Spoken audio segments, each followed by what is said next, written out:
Hello, this is Nathan, one of the coaches here at MeatRx, here with another success story. So we are here today with my friend Brandon, and going to ask him a few questions about his success story. So Brandon, my first question is, what was your health like before you found the carnivore diet? Could you tell us about that? hmm Yeah, first off, thanks for having me on. It's definitely a big honor for me to be sharing my story with the carnivore approach with the Meet Our X community. Um, so before I get into that, uh, I need to say that I was born with a condition called cerebral palsy, and I don't know if many members of the community know what that is, or if they do, that's fine. I'll just give like a very general definition of what that is. So, CP is caused by premature birth and lack of oxygen to the brain. So, what happens is my umbilical cord wrapped around my neck about 3 to 4 times, and it cut off the oxygen to my brain. And when I was born less than 4 pounds.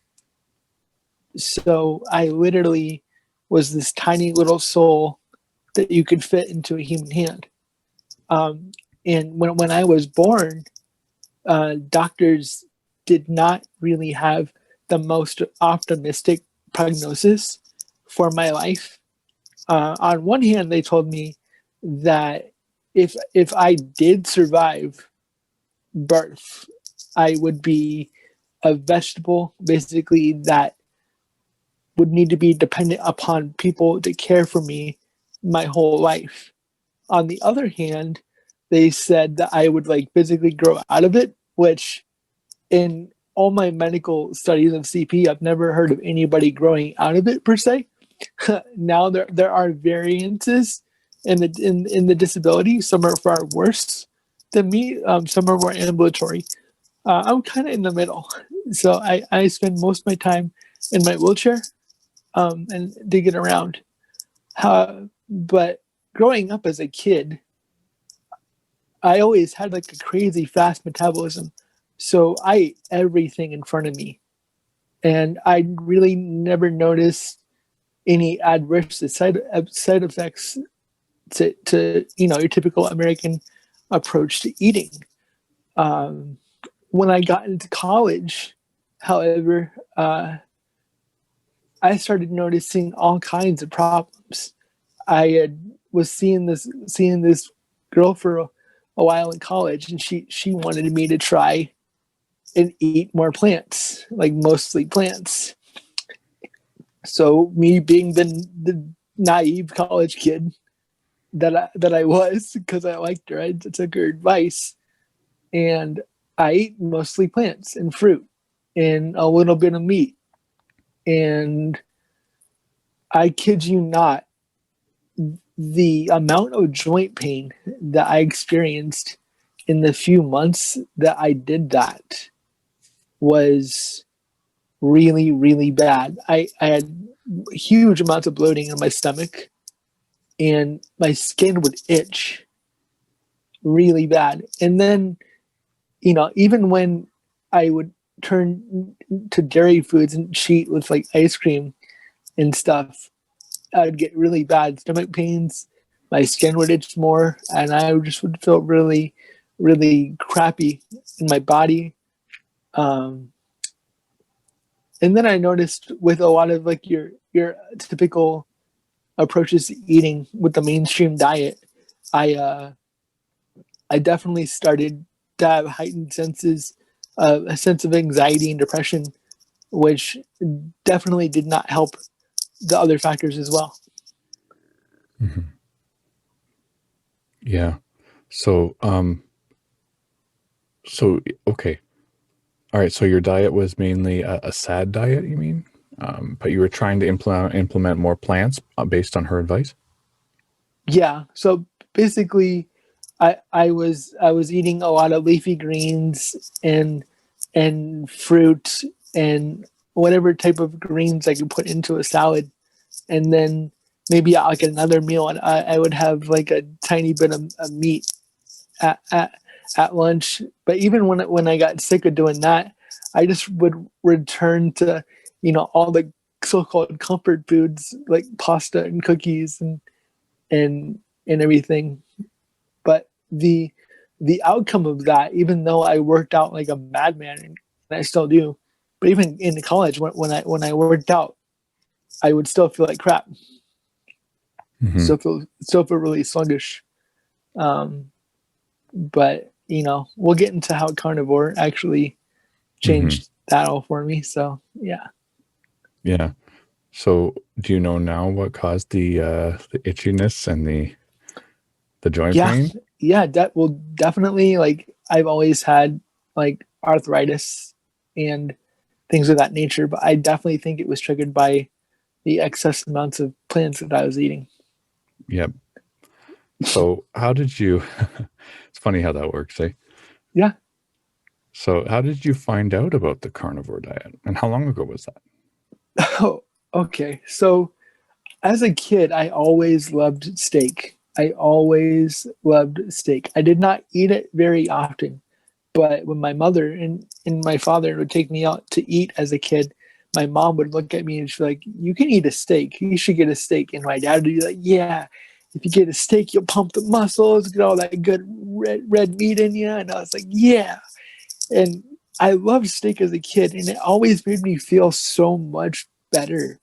I had more energy, and it made me feel like the Incredible Hulk every time I ate a steak, no matter how big or small it was. Um, so, but like everybody else, most people in the world are like that. We hear that steak is so bad for you, and you need to eat it in moderation because it's going to give you cancer, or it causes gout, or etc. etc. I always gave in to the dogma that meat's going to give you cancer, so stay away from it. It's evil. But in the back of my mind, I was like, but I don't like that news because I love my steak. And then I'm on YouTube one day and I hear of Paul Saladino, and he's like, "Yeah, I'm eating nothing but steak and organ meats." And I'm like, "Hallelujah, that sounds amazing." But also, I'm like, "But wait. My doctor just told me that if I eat the way you do, I'm gonna die. I'm gonna of some disease." But then I hear like Jordan Peterson, talk about the carnivore diet on the Joe Rogan Experience, and I'm like, okay, if three people, including his daughter Michaela, are talking about how life changing this diet is, then by golly, I want to try it. And when I set out to do really strict carnivore, just meat, salt, water, occasionally eggs, um, my family looked at me like I was crazy. They're like, you can't eat just meat, Brandon. You need to eat like a colorful diet. You need to have your greens and your fruits and et cetera, et cetera. And they meant well. I mean, let's be honest. Most people mean well when it comes to nutrition. But when I sat out and I finally committed to trying a strict 30-day carnivore diet, it's like my perspective on life changed in a month's time. My stomach did not have this like bloatedness to it anymore. I felt more calm. My anxiety was much less. I felt a healing in my body, in my back, in my joints, in my hips and knees. The pain went away. Mm-hmm. And I was much less depressed.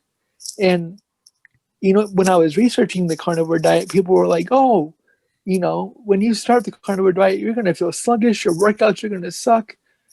But that wasn't my experience. I went through the roof with the carnivore diet. Like my reps in the gym went up, and it was just a game changer for me. Wow, that's awesome. So did you have any trouble implementing the carnivore diet? Did you just start it right away as soon as you heard about it?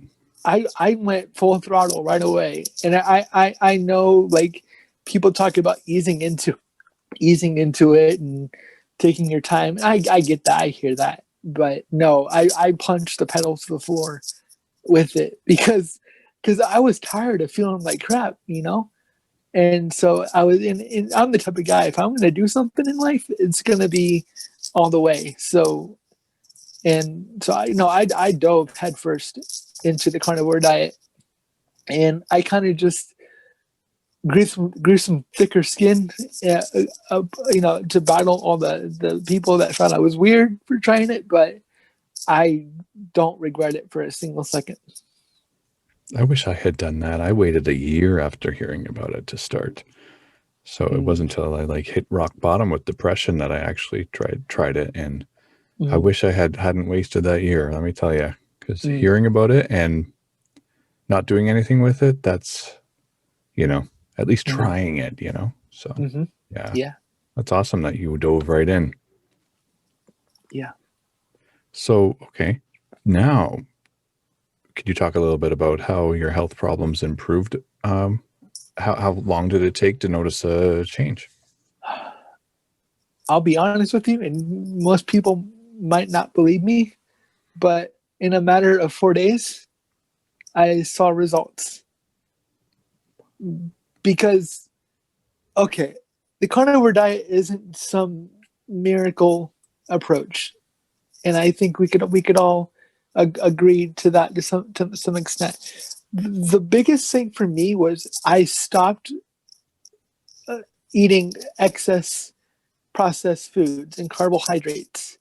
In sugars. You take the carbs and sugar out of your diet, you're gonna see results. I don't care what diet it is, but for me, in those 4+ days of starting the carnivore diet, I slept like a baby. I typically would have to take a muscle relaxer to go to sleep.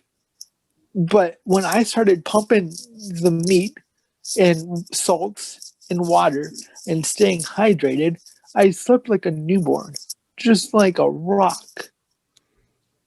And I'm my body physically, I don't look like ShawnBaker or Paul Saladino. I've always been in shape, but I'm not like ripped like those dudes are. And that's okay. But I'm no longer in pain. And if I can be no longer in pain, I'll take that any day of the week over looking a certain way. Yeah, absolutely. Really does make a difference when you don't have to lug that ball and chain around, doesn't it? Yeah. Yeah. Wow. Yeah, you definitely have this energy about you. It seems like positive energy that radiates off of you. Thank you. So, yeah. And I love your shirt, Meat Heals. It does heal. It does heal. Do you get any comments on it? Uh Not as much as I would like. I get a lot of people saying I'm crazy for eating mostly meat. I should say that now, being 16 months into the journey, I am mostly carnivore. So when I do go to a fast food restaurant, I try and take the bread off of the burger and just eat the meat. However, um, sometimes I allow myself to experiment and try and see if that fast food has that same reaction to me. Sometimes it does, and sometimes it doesn't. So, who was it? The doctor that wrote "Lies My Doctor Told Me." Dr. Berry, Dr. Yeah, Ken Berry, yeah. Ken Berry, that man. He quoted the carnivore diet as saying that it flips a switch, or it hits the reset button for your immune system. And I think that's what the carnivore diet did for me, is it reset my immune system to where my body doesn't have those reactions to food anymore. Yeah. I've heard a lot of former vegetarians and vegans, especially and celebrities too, say that when they first time they tried meat again, it felt like something reset in the brain. And yeah, something turned on again. I thought that was really interesting that you mentioned that. Yeah. So, okay. So what's a day of eating like for you now? So I used to eat 3 to 6 times a day when I was a bit younger, but because that's what we're told in the personal training industry, which I am a personal trainer. Um, so we're told to eat 3 to 6 times a day, lots of carbs, and because if you don't eat your carbs, you're not gonna grow and you're not gonna be jacked and blah blah blah blah blah. But I think that that's what did me in college. Honestly, was I ate a bajillion times a day because I was told in my brain that if I didn't eat in excess, that I wouldn't be healthy. And I more so felt like crap eating that much. But since I've done like the keto carnivore thing, I eat once in the morning and once at lunch, and then I fast the rest of the day. Mm-hmm. And just to touch on fasting, I highly recommend 16/8 fasting for anybody. And I think that even amplified the healing in my body even more. Mm-hmm. That's what I do, a 16/8. Yeah. Sure. Yep. Yeah. That's awesome though. And what foods do you tend to stick with in your diet? Steak, eggs. If I'm going to a Chinese restaurant like I did today for lunch, I order Mongolian beef and just eat the beef, and sometimes a tad bit of rice because it's in me as an Asian person to eat rice. So it's like, oh, just a tad. But Yeah, part of your culture. yeah, I understand. Yeah, there's certain foods that don't bother people as much, right? Mm-hmm. We don't want to be dogmatic and that's not carnivore. You can't eat that, So if it Yes, sir. doesn't bother you as much, don't worry Yeah. about it, right? Yeah. Yep. But yeah, that's awesome that it seems like it's changed your life. Yes, it has. That's great. Wow. So, okay. What advice would you give to yourself when you were younger? If let's say there's someone listening to this that that had the health problems you had, what advice would you give someone that's considering this diet? So, as a personal trainer, I I tr- I try to be as open-minded nutritionally as I can with my clients. And most of my clients are like me and they have the same condition that I have. So, and they know that I stick to a high meat level diet, carnivore diet, whatever you want to call it. And they're like, "Oh gosh, I don't know if I can do that." So I don't really force it upon them, because it's easier for me just to say speak to your doctor and go with their advice, because there's that whole thing. Uh, but what I do is I have my clients stick to mostly meat, and then if they want to eat some fruits and greens, that's fine too. But what I would say to my former self is you probably need to eat more meat, son. You don't need to give into the standardized American diet to be healthy. I Mm-hmm. would tell myself to love meat more. Yeah. And you know what the funny thing is most people consider meat the best part of the meal anyway. So, right? Yeah. Yes. That's what I was thinking about the other day. I'm like, that's like the centerpiece of the whole meal, in a traditional diet anyway. So why not make it the whole meal? Yeah. Mm-hmm. Yeah, that's awesome though. Wow. So, well, it was awesome hearing your story, Brandon. And hopefully, anybody who's listening who has the same condition you have, or even the same health problems, joint pain and depression and anxiety, that hears this will be inspired by your story. I'm sure they will. So, our success stories are probably the centerpiece of the MeatRx community because it helps so many people. I know when I was getting started, just watching the success stories taught me so much, and it shows you that normal people can do this, right? Mm-hmm. Yeah. So, well, thank you very much, Brennan. Yeah. Thank you very much. All right. Well, we'll talk to you soon and see you around the MeatRx community. Okay. All right. All right. Take care. See you.